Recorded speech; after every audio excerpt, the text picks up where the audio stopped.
Hi YouTubers out there. This is Fortune Cookie 45LC coming to you on the subject of cartridge collecting. And we as shooters, during our travels in the shooting games and the shooting sports, we're going to run across some old cartridges. I would encourage you to start your own little collection, because we're looking at history here, and it's something that's going to be wonderful to be able to pass on to our descendants, our grandchildren, because they should appreciate the history that these cartridges represent. The first one here, these are 38 long cartridges from the year 1918. And what tips them off is the head stamp, Remington Umc. This will focus. Come on, focus. Remington Umc, 38 long with the copper primers. Year 1918 is the World War I era. And these cartridges are quickly approaching 100 years old. Lots of history there. Then we move on to the in-between wars years. And these are 45 ACP rounds made at the Frankfurt Arsenal for the US military. 1936. Frankfurt Arsenal.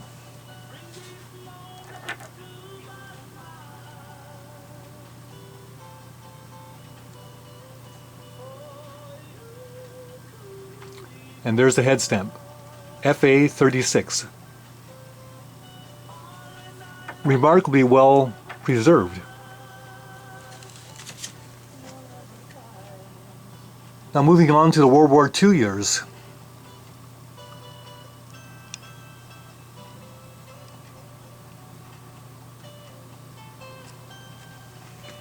This first one is a 45 ACP round from the year 1942. And those were perilous times. There was Guadalcanal, there was the Battle of Midway, when the United States was turning the corner on the war in World War II in the Pacific. So this is 1942, brass, made by the Winchester Company for the US military. These are 45 ACP rounds that are steel cased, made at the Evansville ammunition plant in Indiana for the US military.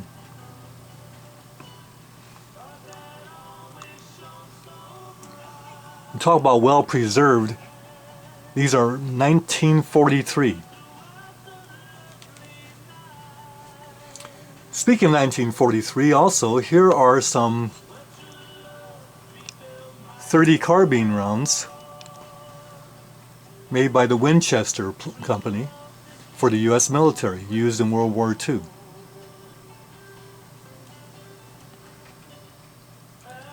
Now at the end of that war, we have here a 1952 .30 carbine round made by the Winchester Company, and that is Korea.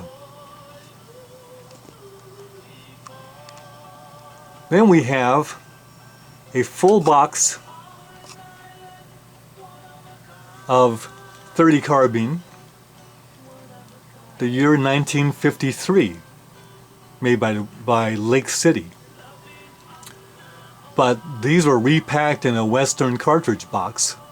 Repacked, but this is a full box of .30 carbine ammo for 1953, made by the Lake City plant.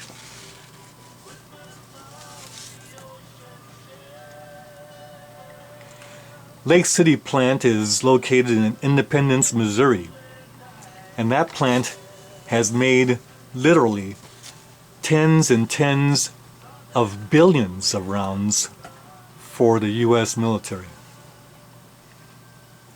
Again, that's Korea. And here are a couple of .303 British rounds. Again, 1953. .303 British.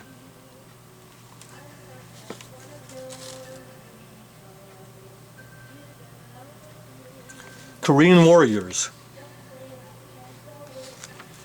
Now moving on, we have here some Remington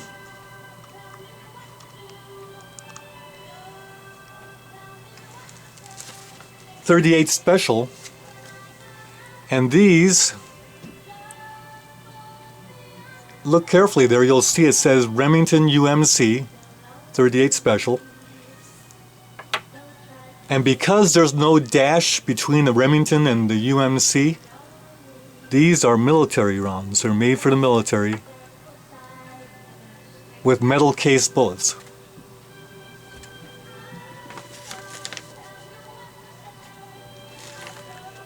They were made in the 1950s, probably the early 1950s. Again, probably during the Korean warriors.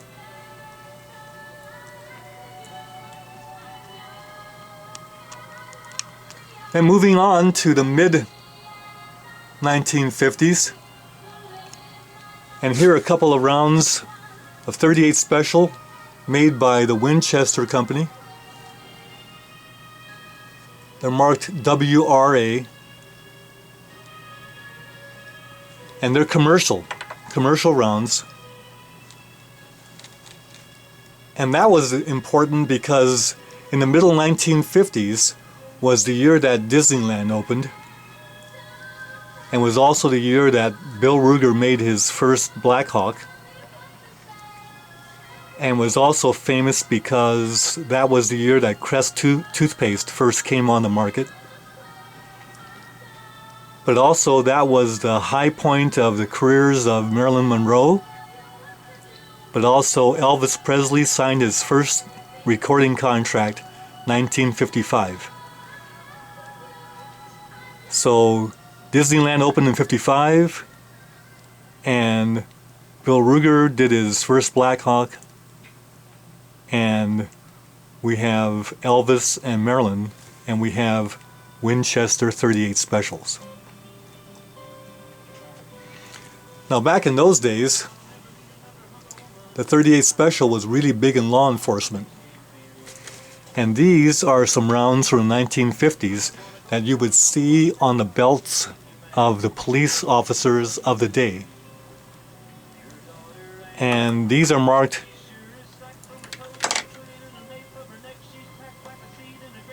Remington UMC. But there's a dash between the Remington and UMC, and what that means is it's commercial. It's not military ammunition.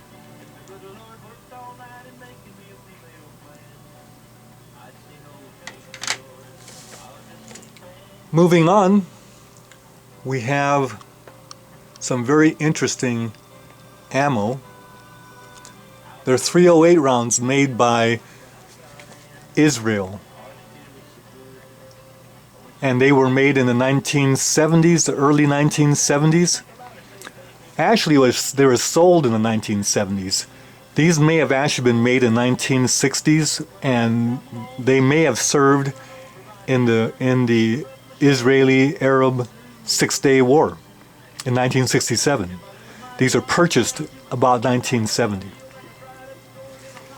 Finally, I have two still commonly found .38 Special military rounds, Winchesters, 1993.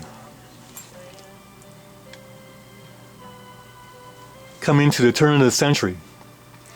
So once again, YouTubers out there, this is very interesting stuff, and someday passing this on to our descendants is a good idea, and I encourage you to save those ammunition samples instead of shooting them up. There was a time that I had a full box, a brand new box of these steel case 45 ACP rounds. I had a brand new box in the box, and I just took them out and shot them, not knowing that they had more value than just for shooting at the range. So fortunately I was able to acquire a few more, but I sure wish I had that box of 50. A 1943 steel cased 45s would be very nice to have that. Anyway, YouTubers, you take care, have a very nice day, and collect cartridges.